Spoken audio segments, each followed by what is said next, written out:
bonjour à tous, c'est Loki, l'agent des séries. On se retrouve aujourd'hui pour la suite du dilemme du titan.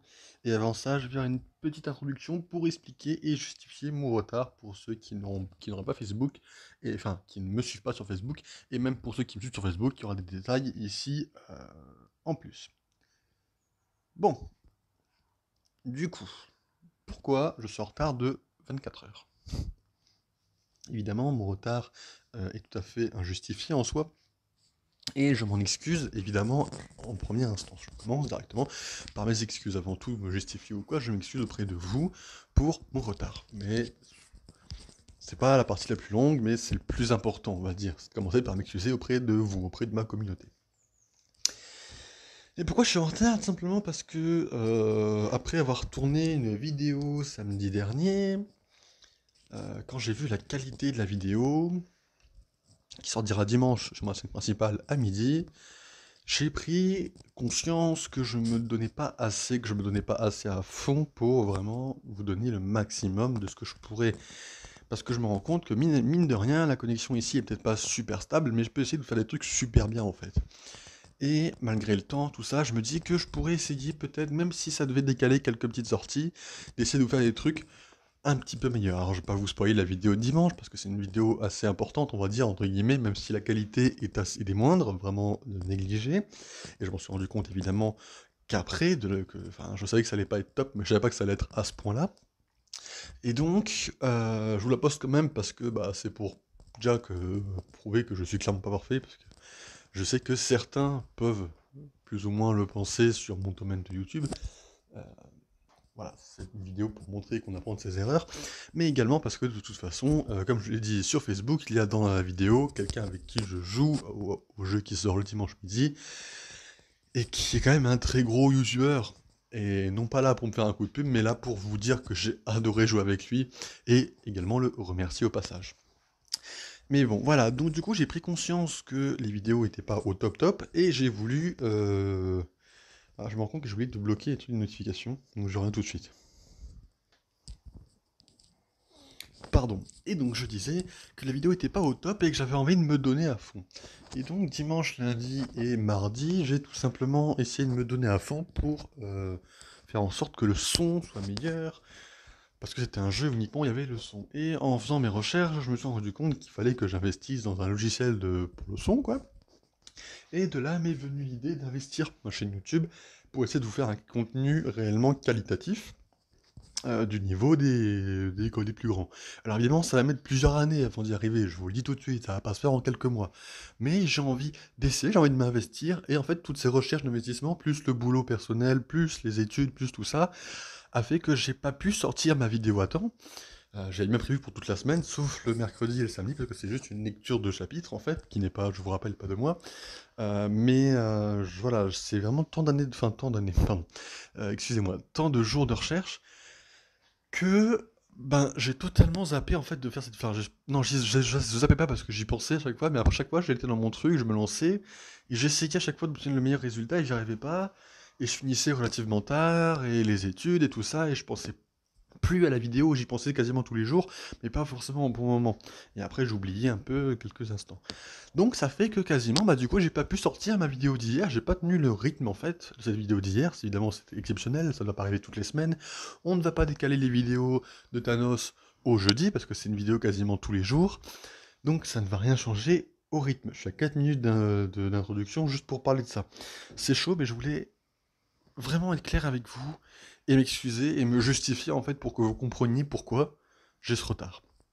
Euh, voilà, j'ai quelques projets que je vais mettre en place, j'en garde quand même la majorité secret, j'en garde d'autres plus ou moins secrets, là je vous ai déjà dit que j'allais essayer d'investir, donc les vidéos venaient être de meilleure qualité. Alors pas la semaine prochaine, parce que c'est encore un peu trop tôt, mais attendez-vous, d'ici le nouvel an, à avoir quand même de grosses vidéos qui vont sortir normalement. Je pense notamment à la rentrée de novembre, où peut-être on pourra commencer à sortir quelques vidéos qualitatives, vraiment qualitatives. Là, j'ai en tête, par exemple, sur cette chaîne, une nouvelle série après Mentalist, qui sortira donc à la place de Mentalist, une nouvelle série de vidéos, un format que j'aimerais essayer, qui est plus court que les autres, normalement, mais j'aimerais essayer, voir si j'arrive à faire un bon truc, en fait. Voilà, donc c'était tout pour l'introduction. Maintenant, ce que je vous propose, c'est de passer directement au livre. Donc si vous aimez, vous likez. Si vous adorez ça et que vous voulez être au courant pour la prochaine sortie, vous n'hésitez pas à lâcher un petit abonnement, ça me fait toujours plaisir. Et des commentaires si vous avez des idées pour une amélioration de la première ou la seconde chaîne, hein. Je veux dire, il n'y a pas d'obligation. Moi, je prends toutes les propositions, après je réponds et tout ça, il n'y a pas de souci. Je suis disponible en communication pour n'importe quoi. Donc ce que je vous propose, c'est qu'on se retrouve tout de suite pour la suite. Le lendemain, il se retrouve dans un couloir menant chez Gwen Sfalar. Elle partageait son logis avec sa famille. Ses parents, 4 frères et sœurs, 2 de leurs conjoints, une nièce et 2 neveux. La galerie était bondée par des employés quittant leur domicile pour la journée, et Thanos représentait une intrusion indésirable dans leur routine. Les remarques et les protestations fusaient à son passage. Je suis désolé de t'avoir abandonné l'autre soir, dit la Gwyns, quand elle lui répondit par le biais du portier vidéo. Tu m'as donné envie de faire quelque chose que j'avais remis à plus tard durant des années. Il marqua une pause et envisagea pendant un instant de ne pas lui dire ce qu'il avait fait, mais il rejeta cette éventualité. Il se devait de lui expliquer. J'ai vu ma mère pour la première fois depuis que je suis né et c'est toi qui m'as donné le courage de faire ça. La porte glissa latéralement quelques secondes à peine après qu'il eut fini sa phrase, comme si elle attendait juste derrière qu'il prononce exactement ces paroles. Elle affichait une expression dans laquelle se mêlaient la surprise, la tristesse et autre chose qu'il mit plus de temps à identifier car c'était un sentiment qu'il connaissait mal, la compassion. Ainsi, tu as vu ta mère ? Comme tout le monde sur Titan, elle savait que Swissad avait été enfermé. En quelque sorte, répondit-il en tendant la main vers elle. J'avais l'intention de venir te retrouver immédiatement, mais il s'est passé quelque chose de très important. Veux-tu bien faire quelques pas avec moi ? Elle marqua une hésitation, ce qui ne vexa pas. Après ce qui s'était passé, sa réaction se justifie et ne dura qu'un bref instant. Bien entendu, dit-elle en prenant sa main. Il l'emmena dans la périphérie de la cité éternelle, près de la limite de la zone terraformée. Les contreforts des gros volcans étaient un endroit calme. Alors que, loin sous leurs pieds, le froid faisait crépiter et se fissurer le cryomagma. Doit-on donc tous mourir ? Demanda-t-elle une fois qu'il eut fini de lui expliquer la révélation qu'il avait eue. Tout ce qui vit doit mourir, le rappela-t-il. La catastrophe prévue par le modèle que j'ai mis au point s'appuie sur un large éventail de variables, mais elle se produira forcément. Cela peut survenir le mois prochain, ou dans 10 générations. 10 générations, murmura-t-elle. Dans ce cas-là, toi et moi serons donc morts depuis longtemps, mais je t'assure que cet endroit disparaîtra, annonça-t-il en désignant les tours impressionnantes réunies pour former la cité éternelle. Si nous n'agissons pas, tout sera réduit en poussière. Elle scruta son visage, comme si ses traits allaient lui offrir une réponse. Et tu peux nous sauver ? Oui, je crois pouvoir le faire. La vraie question est de savoir si je dois le faire. Le cataclysme dont on parle sera effarant. Par conséquent, le prix à payer pour l'éviter n'aura rien de dérisoire. Il s'agit de la survie de notre espèce et de notre civilisation. Tu es obligé de faire tout ce qui est nécessaire, Thanos. Sauf Titan. Il se pencha alors vers elle, l'embrassa et ressentit à nouveau ce lien qu'avait évoqué Cinta. Ce n'était donc pas une illusion ou un effet imprévu de leur premier baiser. C'était réel, et cela faisait battre son cœur aussi sûrement que le sang qui y circulait. Alors, oui, sauver cela valait bien le sacrifice qu'il faudrait faire, quel qu'il soit. Quand Thanos décida de retourner voir Alahar, ce fut sans crainte, mais avec la certitude d'être rejeté une fois de plus. Il avait compris que son père n'éprouvait aucune affection vers lui, tout juste un peu de respect. Malgré cela, un attachement filial irrépressible le poussa à donner à Alahar une dernière chance de faire partie de la solution dont Thanos savait qu'elle allait sauver leur planète. Père, je souhaiterais m'entretenir avec vous d'un problème plutôt urgent, annonça-t-il face à la porte du cogitarium. Quelques secondes passèrent, puis le haut-parleur du système de communication placé près du battant cracha une réponse. Le monde court-il à sa fin ? Demanda Alahar d'un ton sec. Thanos choisit de considérer cette question comme sincère et dénuée d'ironie. Cela arrivera forcément, mais peut-être pas dans un avenir proche. Il n'y eut aucune réplique cinglante, pas de moquerie, ni de mépris. Alahar garda le silence, tout simplement. Le jeune titan attendit devant la porte pendant presque une heure, mais son père ne prononça pas la moindre parole et ne se montra pas. Thanos décida donc de régler le problème lui-même. Les hologrammes étaient de simples manipulations de photons, tandis que le son se résumait à la vibration de molécules d'air. Cela faisait longtemps. Pardon, excusez-moi. Ça faisait longtemps que les savants de Titan avaient mis au point la technologie permettant de diffuser des hologrammes sonores. Il s'agissait d'applications scientifiques tellement simples que la plupart des habitants de la planète ne les considéraient plus comme de la science. Cela faisait tout naturellement partie de leur vie quotidienne. Pour mener son plan à bien, Thanos allait avoir besoin d'un diffuseur d'hologrammes plus puissant que la moyenne, car il voulait atteindre tous les habitants de Titan. Malahar refusait de le prendre au sérieux, il allait soumettre ses idées à la population tout entière. Ainsi, le peuple pourrait s'impliquer, pendant que son père resterait cloîtré derrière la porte de dans son étude, à étudier les plans de son prochain Mentorplex, qui ne ferait que reculer cette catastrophe à laquelle il ne croyait pas, et qu'il ne cherchait pas à stopper. Thanos avait développé un hologramme à son image, d'une centaine de mètres de haut, il avait équipé de réfraction de particules photoniques, afin que l'image le représente de face, quel que soit l'endroit d'où on le regardait. Le but était d'être vu de toutes les personnes présentes dans la cité éternelle. Il envisagea un moment de ne pas utiliser son image, voire d'utiliser celle de son père. Mais cette idée lui apparut pour ce qu'elle était. Une imposture. Or, il n'était pas question qu'un mensonge de nature à la vérité essentielle et effrayante qu'il s'apprêtait à révéler à ses congénères. Il possédait des informations indiquant précisément à quel moment un maximum de personnes se trouvaient à l'extérieur. C'est à cette heure-là qu'il diffusa son hologramme en se servant d'un réseau de robots flottants envoyés aux quatre coins de la ville. Dans un premier temps, ceux-ci ne firent rien, se contentant de l'éviter près des quartiers fréquentés. Il ne fallut pas attendre longtemps pour que les gens les remarquent, y compris ceux qui pilotaient des véhicules volants obligés de les éviter ou de s'arrêter, ce qui causa des embouteillages aériens plus importants qu'à l'habitude.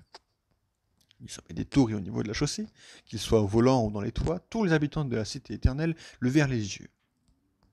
Certain d'avoir capté l'attention du plus grand nombre, Thanos transmit l'hologramme contenant son message. Je suis Thanos, fils d'Alar et de Swissan, ami titan. C'est avec amour que je vous salue, mais également avec effroi. Notre monde est en danger et nous allons devoir faire preuve de courage pour le sauver. Nous avons atteint la perfection dans tous les domaines qui comptent, ce qui fait de nous un grand peuple. Nous avons conquis le milieu hostile de Titan pour le soumettre à notre volonté.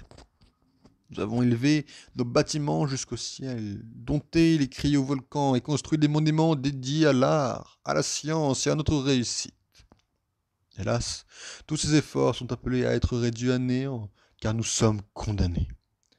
Ensuite, il émira une litanie de statistiques portant sur les terres arables, les volumes d'eau recyclables ainsi que les taux de mortalité et de naissance. Il survola également la question des agents pathogènes et des épidémies. Grâce à un ensemble de tableaux holographiques, il mit en exergue la diminution rapide des minerais qui serait nécessaire pour continuer à construire suffisamment de Mentorplex afin de loger toute la population en augmentation exponentielle. Les Mentorplex 2 et 3 seront totalement occupés le jour de leur inauguration. Pourtant, selon mes estimations, 600 000 titans seront toujours obligés d'habiter dans des logements de fortune.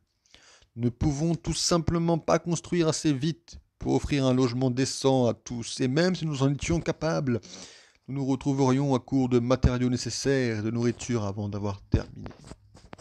Pour l'instant, tout ce que nous faisons pour empêcher cette menace ne contribue qu'à affaiblir notre environnement et à raccourcir le délai nous séparant du moment où nous verrons toutes les variables aboutir à cette catastrophe. Nous sommes en train de creuser un trou sans avoir conscience que chaque pelletée nous retombe dessus et pourrait bien nous ensevelir. Nous vivons dans un cimetière, mais nous continuons de l'ignorer, car nous ne nous sommes pas encore enterrés. Je souhaiterais vraiment que tout cela soit faux. Je voudrais que, dans mes calculs, il n'y ait pas un chiffre qui ne soit fondé. Mais je ne peux que m'en remettre aux faits et à la science, et regarder la vérité en face. Nous ne pourrons pas échapper à ce dénouement, mes amis. Si nous restons inactifs, nous ferons face aux ténèbres et à un désastre d'ampleur apocalyptique. Toutefois, il existe une façon de nous en sortir. Ma proposition est simple, je vais donc être bref. Je propose qu'afin d'enrayer cette catastrophe inévitable, nous acceptions d'euthanasier environ 50% de notre population actuelle. Ce nouveau départ fera en sorte que nous disposions du temps et de la volonté nécessaires pour réviser notre mode de vie. Il est trop tard pour empêcher ce bouleversement sans des mesures drastiques, mais nous disposerons du temps nécessaire pour éviter la suivante. Dans un souci d'équité, j'ai développé un algorithme de sélection parfaitement aléatoire qui choisira nos glorieux martyrs, sans se préoccuper de toute notion de classe, d'âge, de conduite ou de croyance. De plus, afin de démontrer ma foi absolue en la justesse de mes conclusions, j'ai inscrit moi-même un titan au sein de l'algorithme, et il sera automatiquement sélectionné afin d'être exécuté. Cette personne, bien entendu, c'est moi. Je suis heureux de mourir pour le bien de tous et pour la sauvegarde des générations futures. Même si personne ne me suit, que mon sacrifice soit la preuve de ma détermination et de ma sincérité. J'ai mis au point une méthode d'euthanasie miséricordieuse et indolore. Personne n'a besoin de souffrir. Nous ne sommes pas des monstres. Selon mes calculs, cette solution mettra Titan hors de danger et assurera sa prospérité pour 10 000 générations de plus. Imaginez les existences que mèneront ceux qui nous suivront. Forts de savoir que le sacrifice de leurs ancêtres, c'est-à-dire nous, a préservé leur bien-être et leur sécurité dans un futur proche. Le gramme fit une pause à cet endroit afin de laisser à tous le temps de comprendre le message. C'est là un petit prix à payer, déclara Thanos à tous ceux qui l'entendaient. Vraiment, un petit prix calculé au plus juste pour garantir notre futur. Et voilà donc la fin donc du fameux chapitre 7, je crois.